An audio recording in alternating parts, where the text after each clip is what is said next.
Hello friends, ಇವತ್ತು ನಾವು ನುಗ್ಗಿಕಾಯಿ ಸಾರನ್ನು ಹೆಂಗೆ ಮಾಡೋದು ಅನ್ನೋಂಥದ್ದನ್ನು ನೋಡೋಣ ಅಂತ. ಈ ಬೇಸಿಗೆ ಸೀಸನ್ ಸ್ಟಾರ್ಟ್ ಆಯಿತು ಅಂತಂದ್ರೆ ನುಗ್ಗಿಕಾಯಿ ಭಾಳ ಬರ್ತಾವೆ. ಈಗ ನಾನು 2 ನುಗ್ಗಿಕಾಯಿಯನ್ನು ತೊಗೊಂಡೀನಿ. ಡ್ರಮ್ ಸ್ಟಿಕ್ ಅಂತೀವಲ್ಲ ಅವು 2 ನುಗ್ಗಿಕಾಯಿಯನ್ನು ತೊಗೊಂಡೀನಿ. 1 ಬಟ್ಲ ತೊಗರಿ ಬೇಳೆಯನ್ನು ತೊಗೊಂಡೀನಿ. ಮತ್ತು 1 ಟೊಮೆಟೊ, ಸ್ವಲ್ಪ ಕೊತ್ತಂಬರಿ ಸೊಪ್ಪು, ಸ್ವಲ್ಪ ಕರಿಬೇವು ಸೊಪ್ಪು, ಒಂದು 4-5 ಎಸಳು ಬೆಳ್ಳುಳ್ಳಿ, ಬೆಲ್ಲ, ಸ್ವಲ್ಪ ಗರಂ ಮಸಾಲ, ಸ್ವಲ್ಪ ಟರ್ಮರಿಕ್ ಪೌಡ್ರು, ಸ್ವಲ್ಪ ಜೀರಿಗೆ, ಸಾಸಿವೆ, ರುಚಿಗೆ ತಕ್ಕಷ್ಟು ಉಪ್ಪು, ಮತ್ತು ಹುಣಸೆಹಣ್ಣು ಮತ್ತು ಖಾರ. ಇಷ್ಟು ಇದಕ್ಕೆ ಬೇಕಾಗಿರುವಂಥ ಸಾಮಗ್ರಿಗಳು. ನೀವು ಹಸಿ ಖಾರ ಬಳಸಲಿಲ್ಲ ಅಂತಂದ್ರೆ ಒಣ ಖಾರ ಕೂಡ ಇದಕ್ಕೆ ಬಳಸ್ಬೋದು. ನೋಡ್ರಿ, ಈ ಡ್ರಮ್ ಸ್ಟಿಕ್ ಏನದಾವಲ್ಲ ಇವುಗಳನ್ನು ಸಣ್ಣ ಸಣ್ಣದಾಗಿ ಕಟ್ ಮಾಡ್ಕೊಂಡು ಇಟ್ಕೋಬೇಕು. ನಿಮಗೆ ಯಾವ ಒಂದು ಸೈಜ್ ಬೇಕು ನೋಡ್ರಿ ಅಷ್ಟು. ಇಷ್ಟಾದರೆ ಸಾಕು. ಇಷ್ಟು ನಾವು ಒಂದು 4 ಇಂಚಷ್ಟು ಕಟ್ ಮಾಡಿಕೊಂಡ್ರೆ ಸಾಕು. ಹಿಂಗೆ ಇವುಗಳನ್ನು ಕಟ್ ಮಾಡಿ ಇಟ್ಕೋಬೇಕು. ಈ 1 ಟೊಮೆಟೊ ಏನು ತೊಗೊಂಡಿವಲ್ಲ ಇದನ್ನು ಕೂಡ ಸಣ್ಣದಾಗಿ ಹೆಚ್ಕೋಬೇಕು. ಈ ರೀತಿಯಾಗಿ ಚಾಪ್ ಮಾಡ್ಕೋಬೇಕು. ಮತ್ತು ಇದನ್ನು ಬೇಳೆಯನ್ನು ನಾವು ಈಗ ಕುದಿಸ್ಕೊಳ್ಳಿಕ್ಕೆ ಇಟ್ಕೊಳ್ಳೋಣ ಅಂತ. ನಾವು ಕುಕ್ಕರಲ್ಲಿ ಒಂದು 3-4 ಸೀಟಿಯನ್ನು ಹೊಡೆಸ್ಕೊಂಡು ಈ ಒಂದು ಬೇಳೆಯನ್ನು ಕುದಿಸ್ಕೊಳ್ಳೋಣ ಅಂತ. ಈ ಬೇಳೆ ಕುದ್ಮೇಲೆ ಒಂದು ಸ್ವಲ್ಪ ಸ್ಮ್ಯಾಚ್ ಆದಮೇಲೆ ಇದನ್ನ ಏನು ಮಾಡಬೇಕು ಅಂತಂದ್ರೆ ಈ ಒಂದು ನಾವು ತೊಗೊಂಡಂಥ ಈ ಎಲ್ಲ ಇಂಗ್ರೀಡಿಯೆಂಟ್ಸ್ ಅಂದರೆ ಈ ಟೊಮೆಟೊ ಮತ್ತು ನುಗ್ಗೆಕಾಯಿ ಅದಾವಲ್ಲ ಇವುಗಳನ್ನು ಹಾಕಿ ಮತ್ತೊಮ್ಮೆ ಕುದಿಸ್ಕೋಬೇಕು.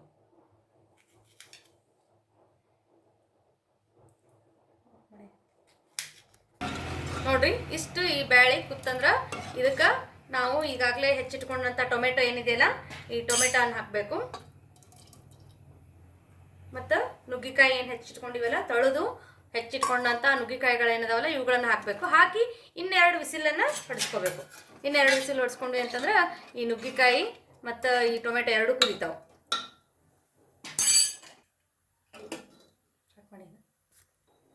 ನೋಡ್ರಿ, ಕುಕ್ಕರ್ ಲಿಡ್ಡನ್ನು ಕ್ಲೋಸ್ ಮಾಡಿ 2 ವಿಸಿಲನ್ನು ಕೂಗಿಸ್ಕೊಳ್ಳೋಣ ಅಂತ. ಈಗ ನಾವು ಈ ಕಡೆ ಒಲಿ ಮೇಲೆ ಈ ಒಂದು ಕುಕ್ಕರ್ ಏನಿಟ್ಟಿವಲ್ಲ ಅಂದ್ರೆ ಈ ಒಂದು ಟೊಮೆಟೊ ಮತ್ತು ನುಗ್ಗಿಕಾಯಿ ಹಾಕಿರುವಂಥದ್ದು ಇದು ಕುದಿಯೋವರೆಗೂ ನಾವು ಇದಕ್ಕೆ ಬೇಕಾದಂಥ ಒಗ್ಗರಣೆಯನ್ನು ಮಾಡ್ಕೊಳ್ಳೋಣ ಅಂತ. ಇದಕ್ಕೆ ಒಗ್ಗರಣೆಯನ್ನು ಮಾಡ್ಕೊಳ್ಳಿಕ್ಕೆ ಸ್ವಲ್ಪ ನಾವು ಅಡುಗೆಗೆ ಬಳಸುವಂಥ ಎಣ್ಣೆಯನ್ನು ತಗೋಬೇಕು. ನೋಡ್ರಿ,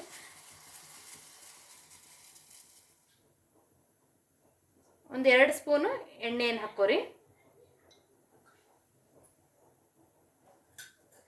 ಸ್ವಲ್ಪ ಎಣ್ಣೆ ಬಿಸಿ ಆದಮೇಲೆ ಒಗ್ಗರಣೆಗೆ ಸಾಸಿವೆ,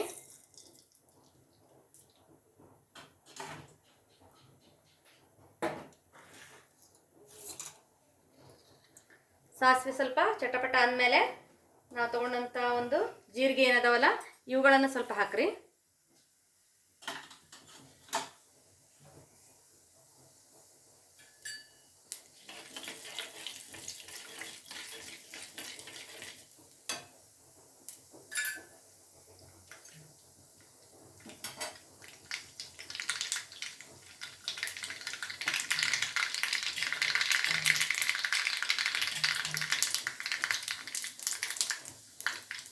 ನೋಡ್ರಿ, ಸಾಸಿವೆ ಜೀರಿಗೆ ಚಟಪಟ ಅಂದಮೇಲೆ ಈ ಒಂದು ಬೆಳ್ಳುಳ್ಳಿ ಏನು ತೊಗೊಂಡಿದ್ವಲ್ಲ ಇದನ್ನ ಸ್ವಲ್ಪ ಕ್ರಷ್ ಮಾಡಿ ಅಂದರೆ ಜಜ್ಕೊಂಡು ಹಾಕ್ರಿ.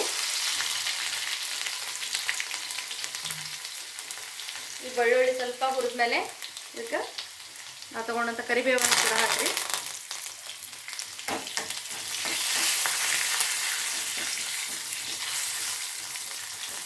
ಇಷ್ಟ ಆದಮೇಲೆ ಇದಕ್ಕೆ ಅರಿಶಿಣ ಪುಡಿಯನ್ನು ಹಾಕ್ರಿ. ಒಂದು ಅರ್ಧ ಸ್ಪೂನಷ್ಟು ಅರಿಶಿಣ ಪುಡಿಯನ್ನು ಹಾಕ್ರಿ. ಮತ್ತು ನಾವು ತೆಗೆದುಕೊಂಡಂಥ ಹುಣಸೆ ಹಣ್ಣು ಏನಿದೆಯಲ್ಲ ಇದನ್ನು ಕೂಡ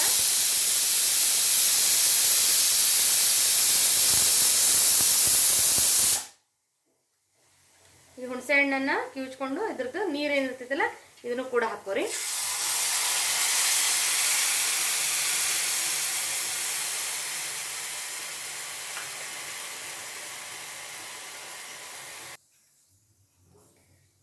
ಈಗ ನಾವು ತಗೊಂಡಂಥ ಖಾರ ಏನಿದೆಯಲ್ಲ ಈ ಖಾರವನ್ನು ಕೂಡ ಹಾಕ್ರಿ.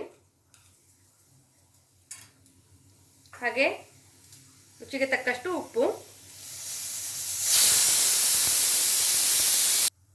ಮತ್ತು ಬೆಲ್ಲ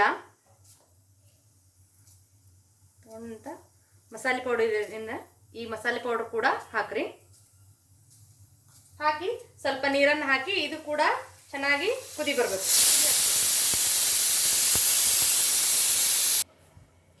ನೋಡ್ರಿ ಹಿಂಗೆ ಇದು ಈ ಮಾಡ್ಕೊಂಡಂಥ ಒಗ್ಗರಣೆ ಎಲ್ಲ ಕುದಿ ಬರಬೇಕು.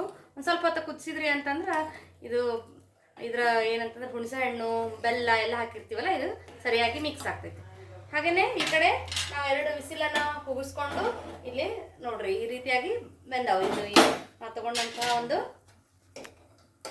ನುಗ್ಗೆಕಾಯಿ ಮತ್ತು ಟೊಮೆಟೊ ಈ ರೀತಿಯಾಗಿ ಚೆನ್ನಾಗಿ ಬೇಯ್ದವು.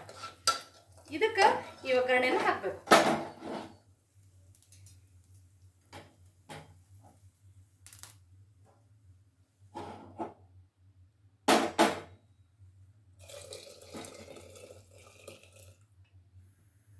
ಒಗ್ಗರಣೆಯನ್ನು ಹಾಕಿ ಇದನ್ನು ಕೂಡ ಸ್ವಲ್ಪ ಹೊತ್ತು ಕುದಿಸ್ಕೋಬೇಕು ನಾವು. ನೋಡಿ ನಿಮ್ಗೆ ಎಷ್ಟು ತಿಳುಬೇಕಲ್ಲ ಅಷ್ಟು ಸ್ವಲ್ಪ ಏನಂತಂದ್ರೆ ನೀರನ್ನು ಹಾಕೋರಿ. ನಿಮ್ಗೆ ಸ್ವಲ್ಪ ದಪ್ಪ ಬೇಕು ಸಾರು ಅಂತಂದ್ರೆ ಸ್ವಲ್ಪ ನೀವು ಏನು ಅಂತಂದ್ರೆ ನೀರನ್ನು ಕಡಿಮೆ ಹಾಕೋಬೋದು. ಇಲ್ಲ ತಿಳು ಸಾರು ಬೇಕಂತಂದ್ರೆ ಸ್ವಲ್ಪ ನೀರನ್ನು ಜಾಸ್ತಿ ಹಾಕೋಬೋದು. ನಾವು ಮನೆಯಲ್ಲಿ ನಾವು ಇಷ್ಟು ತಿಳಿನೂ ಅಲ್ಲ ಗಟ್ಟಿನೂ ಅಲ್ಲ ಇಷ್ಟು ನಾವು ಸಾರನ್ನು ಮಾಡ್ತೀವಿ. ಹೀಗಾಗಿ 2-3 ಲೋಟ ನೀರನ್ನು ನಾನು ಹಾಕ್ಕೊಂಡಿನಿ. ಕೊನೆಯದಾಗಿ ಇದಕ್ಕೆ ಸ್ವಲ್ಪ ನಾವು ಹೆಚ್ಚಿಟ್ಕೊಂಡಂಥ ಕೊತ್ತಂಬರಿ ಸೊಪ್ಪು ಏನಿದೆಯಲ್ಲ ಇದನ್ನು ಕೂಡ ಹಾಕ್ಕೋಬೇಕು. ಹಾಕ್ಕೊಂಡು ಸ್ವಲ್ಪ ಇದು ನೀರು ಮತ್ತು ಈ ಬೇಳೆ ಮತ್ತು ಈಗ ಬೇಯಿಸಿಟ್ಕೊಂಡಂಥ ಬೇಳೆ ಏನಿದೆಯಲ್ಲ ಅದಕ್ಕೆ ಮತ್ತು ಒಗ್ಗರಣೆ ಹೊಂದ್ಕೊಡುವಂಗೆ ಒಂದು ಸ್ವಲ್ಪ ಹೊತ್ತು ಕುದಿಸ್ಕೋಬೇಕು. ಇದನ್ನು ನೀವು ಎಷ್ಟು ಕುದಿಸ್ತೀರಲ್ಲ ಅಷ್ಟು ಈ ಸಾರು ಏನಾಗ್ತೈತೆ ಅಂದ್ರೆ ಟೇಸ್ಟ್ ಬರ್ತೈತಿ. ಮತ್ತು ಈ ನುಗ್ಗೆಕಾಯಿ ಒಳಗೆ ಈ ಮಾಡಿದಂಥ ಒಗ್ಗರಣೆ ಏನೈತಲ್ಲ ಇದು ಸೇರಿಕೊಂಡು ನುಗ್ಗೆಕಾಯಿ ಕೂಡ ಏನಾಗ್ತಾವೆ ಅಂದ್ರೆ ಟೇಸ್ಟ್ ಆಗ್ತಾವೆ. ನಿಮಗೆಲ್ಲ ಗೊತ್ತಿದ್ದಂಗೆ ನುಗ್ಗೆಕಾಯಿ ಭಾಳಷ್ಟು ಐರನ್ ಕಂಟೆಂಟನ್ನು ಒಳಗೊಂಡಿರ್ತೈತಿ. ಇದು ಕೂಡ ನಮ್ಮ ಆರೋಗ್ಯಕ್ಕೆ ಭಾಳಷ್ಟು ಹೆಲ್ಪ್ ಮಾಡ್ತೈತಿ. ಆರೋಗ್ಯ ಸಣ್ಣ ಮಕ್ಕಳಿಗೆ ಇದನ್ನು ಕೊಟ್ರಿ ಅಂತಂದ್ರೆ ಅಲ್ಲಿ ಐರನ್ ಕಂಟೆಂಟ್ ಜಾಸ್ತಿ ಆಗ್ತೈತಿ. ಹಾಗೆಯೇ ಭಾಳಷ್ಟು ರುಚಿಯಾದಂಥ ಸಾರಿದು. ಈ ಸಾರು ರೊಟ್ಟಿ ಹಾಕ್ಕೊಂಡು ತಿಂದ್ವಿ ಅಂತಂದ್ರೆ ಭಾಳ ಟೇಸ್ಟಿಯಾಗಿರ್ತೈತಿ. ಜೋಳದ ರೊಟ್ಟಿಗೆ ಇದು ಕಾಂಬಿನೇಷನು ಮತ್ತು ಅನ್ನಕ್ಕೂ ಕೂಡ ಕಾಂಬಿನೇಷನ್. ನೋಡ್ರಿ ಈಗ ಇದು ಕುದಿತಾ ಬಂತು. ಸ್ವಲ್ಪ ನೀವು ಕುದಿಸ್ಕೊಂಡು ಈಗ ನೀವು ಸ್ವಲ್ಪ ಟೇಸ್ಟ್ ಮಾಡಿ ನೋಡಿದ್ರಿ ಅಂತಂದ್ರೆ ಉಪ್ಪು ಏನಾರ ಸ್ವಲ್ಪ ಹೆಚ್ಚು ಕಡಿಮೆ ಆಗಿತ್ತು ಅಂತಂದ್ರೆ ಸ್ವಲ್ಪ ಉಪ್ಪನ್ನು ಕೂಡ ಇಲ್ಲಿ ಸೇರಿಸ್ಕೋಬೋದು.